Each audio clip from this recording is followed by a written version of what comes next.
안녕하세요. 토요미스테리 디바 제시카입니다. 여러분의 구독은 저에게 큰 힘이 됩니다. 버치톨드와 젠의 혼인이라니 도대체 어떻게 된 일이었을까요? 캠핑카에 납치한 이 젠을 태우고 다니던 버치톨드는 국경을 넘었고 멕시코로 갑니다. 거기에선 12살 이상부터 결혼이 허용되었는데 그곳에서 젠과 혼인을 올리게 된 거였죠. 그리고 나서 그는 자신의 남동생에게 전화를 걸어 내가 젠과 결혼을 했으니 젠의 엄마 메리앤을 설득시켜달라고 부탁을 합니다. 그런데 당시 그를 뒤쫓고 있던 FBI가 동생의 전화를 도청했고 멕시코에 그의 위치를 파악하게 됩니다. 그리고 캠핑카에서 젠과 함께 있던 버치톨드를 검거할 수 있었죠. 일단 두 사람은 멕시코 감옥에 수감이 되었는데 이때 버치톨드가 젠을 불러서 이렇게 얘기합니다. 외계인 그리고 우리의 임무, 성적 행위 그 어떤 것도 외부에 발설해서는 안 된다고요. 아이를 세뇌시켰던 거예요. 그렇지 않으면 너희 부모들과 자매가 다 죽을 수 있다고요. 협박이죠. 12살 소녀는 자신이 납치당한지조차 모르고 있었고 지난 한 달간 사실상 그의 보호 속에 살아왔던지라 그의 말을 굳게 믿어버립니다. 젠이 집으로 돌아왔습니다. 아이는 멕시코에서 아저씨와 즐거운 시간을 보냈다면서 오히려 멕시코 감옥에 남아있는 아저씨를 걱정했고요. 어쩐 일인지 가족과는 점점 거리를 두게 됩니다. 자신만 알고 있는 어떤 은밀한 비밀 임무 때문이었을까요? 그녀는 오직 16살이 되기 전에 자신의 임무를 완성해야 나와 내 가족이 살아남을 수 있다고 생각했던 것 같습니다.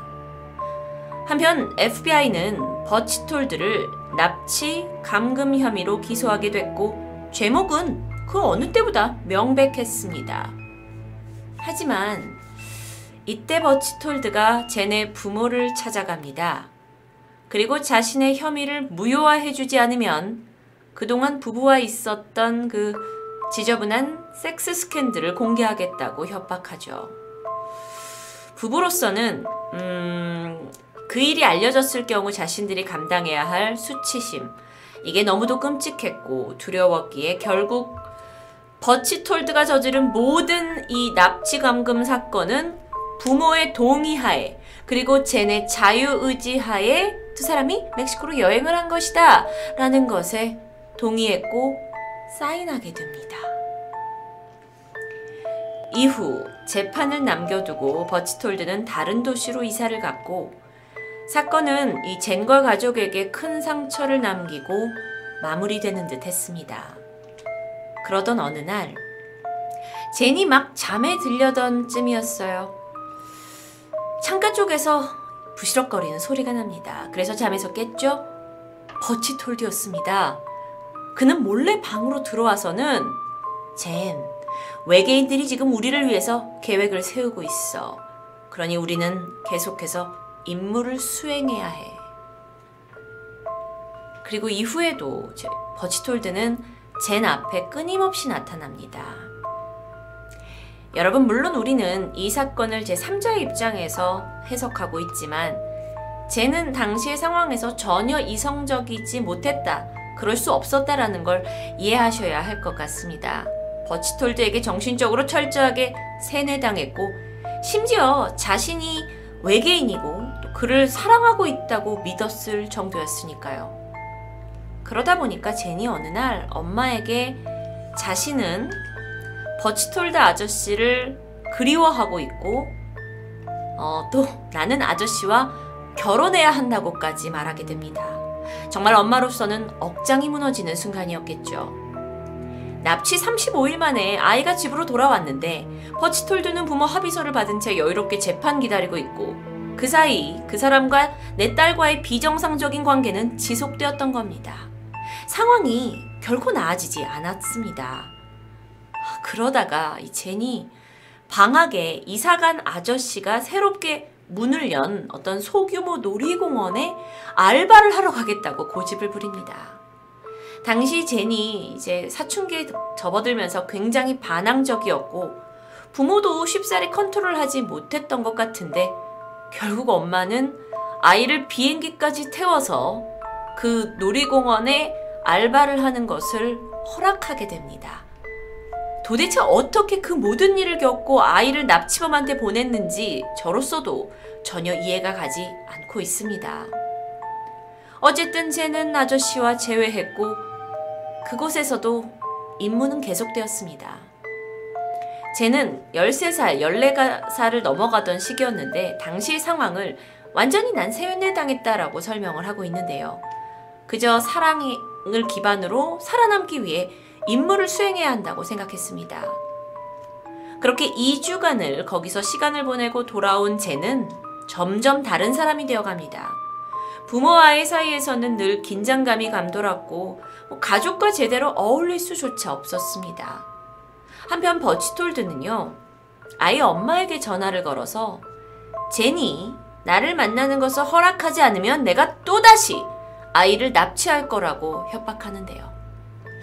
어쩌면 부모로서는 이 남자와의 더러운 치부가 밝혀질까 두려웠기 때문에 그의 시나리오대로 끌려간 것이 아닌가 싶습니다. 그런데 아이가 돌아온 지 얼마 안 된 1976년 8월 10일 날 아침에 일어난 부부가 제인이 없어졌다는 것을 발견합니다. 아이가 메모 한 장을 남겼는데 자신은 더 이상 이 집에서 못 살겠고 혼자 가출을 하겠다. 나는 버치톨드를 따라가는 게 아니다. 라는 내용이었습니다. 부모가 봤을 땐 이 편지의 내용이 결코 아이가 쓴 것처럼 느껴지지 않았겠죠. 그날 오후 버치톨드도 전화가 옵니다. 그러더니 제니 가출을 했다고 자신한테 연락을 했는데 나도 너무 걱정이 된다라는 거예요. 아이가 정말 가출을 한 걸까요? 아니면 또다시 납치된 걸까요? 그래도 제니 버치톨드에게 연락을 한다고 하니까 부모의 입장으로서는 지금 믿을 사람이 버치톨드밖에 없었고 경찰과 언론에 알리기에는 잃을 것이 너무 많다고 생각했기에 부부는 일단 기다려보기로 합니다. 아이가 실종된 지 3주 후에 버치톨드는 이제서야 그 첫 번째 납치건으로 감옥에 수감됩니다. 그러다 보니까 가족들은 어쩌면 정말 제니 가출한 걸 수도 있다고 생각했던 것 같아요. 그가 감옥에 수감되어서 어차피 같이 있을 수 없으니까요. 하지만 정작 그는 10일 만에 근신으로 풀려났고 이후에 아이의 엄마 메리앤에게 주기적으로 전화를 걸어서 가출한 제니 나한테 연락을 하긴 하는데 도대체 어디 있는지 알 수가 없어서 너무 걱정이 된다고 전합니다.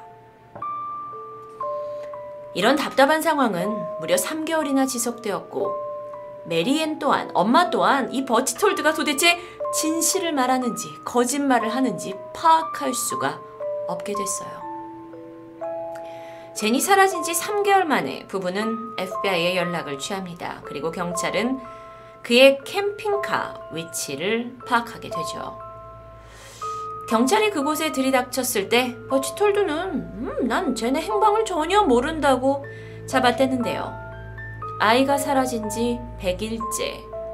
그간 버치톨드를 주시하던 요원들은 그가 한 주유소에 공중전화를 자주 이용한다는 것을 알아냈고 그 공중전화 부스에 있는 어떤 전화번호부 책에 메모를 한 흔적을 발견합니다.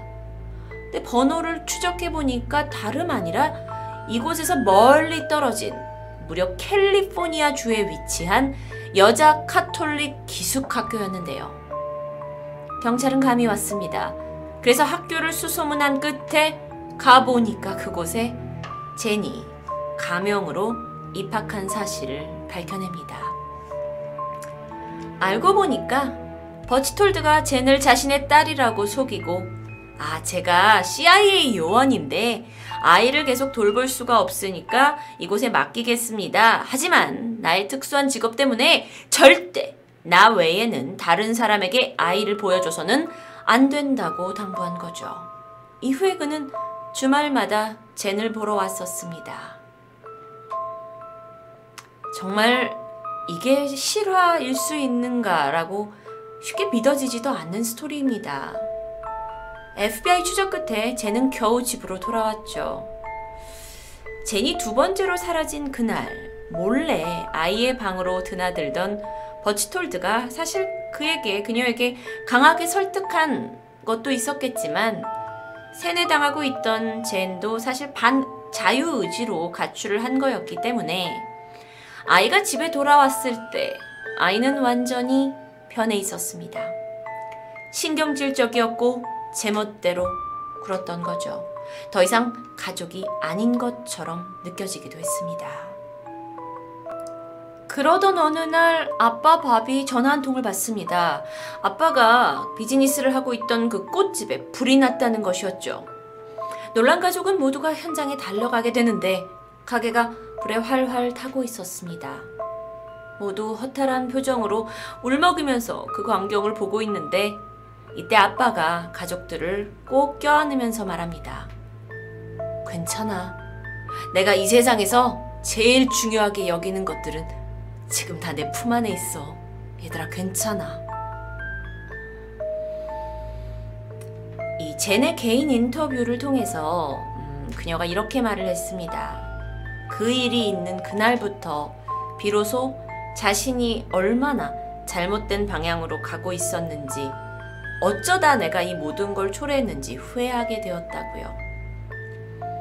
이 화제는 버치톨드의 짓이었습니다. 당시 그는 2번째 납치 사건으로 수감 중이었는데 감옥에서 만난 2사람에게 돈을 지불하고 화재를 청부했던 거죠. 브로드버그 가족을 파괴하고 젠을 소유하려는 그의 잔인함은 멈추지 않았던 겁니다. 이제 버치톨드는 어떻게 되었을까요? 계획적인 납치, 감금, 방화, CIA 요원 사칭까지 수많은 혐의에도 불구하고 그는 무죄를 선고받습니다. 이유는 정신적인 결함이었죠. 그동안 그를 뒤쫓았던 FBI는 정말 모든 게 허무해지는 순간이었습니다.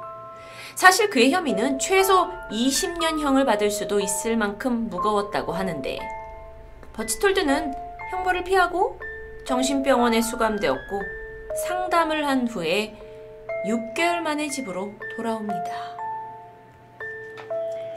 아마 여러분이 이 이야기를 쭉 듣다 보면 특히나 젠의 생각과 행동을 잘 공감하지 못하셨을 수도 있을 것 같아요. 하지만 다시 한번 말씀드리지만 젠이 철저하게 세뇌되었다라는 것, 자신이 외계인이고 16살이 되기 전에 파트너와의 사이에서 아이를 낳지 않으면 안 된다라는 것, 그런다가 결국 그녀가 12살이 될 때까지 아무에게도 이 이야기를 하지 못합니다. 그러다 16번째 생일을 맞이했죠. 그날 아침 그녀는 두려움에 일어났습니다. 하지만 자신과 가족에게 아무 일이 생기지 않은 것을 그제서야 깨달았고 머리를 한 대 맞은 듯 정신을 차리고는 부모님에게 모든 걸 고백할 수 있었다고 합니다.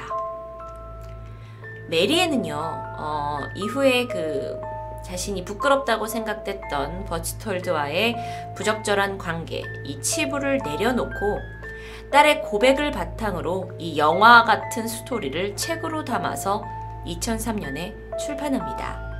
이 사진은 엄마 메리앤의 이제 추후 나이가 드신 후의 모습이고요.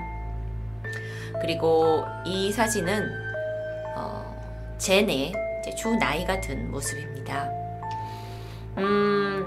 이제 부끄러워하던 부모의 스캔들 그리고 아동학대 사실까지 세상에 다 드러나게 되자 사람들은 충격에 휩싸이면서도 또 이 부부도 많은 비난을 받았습니다.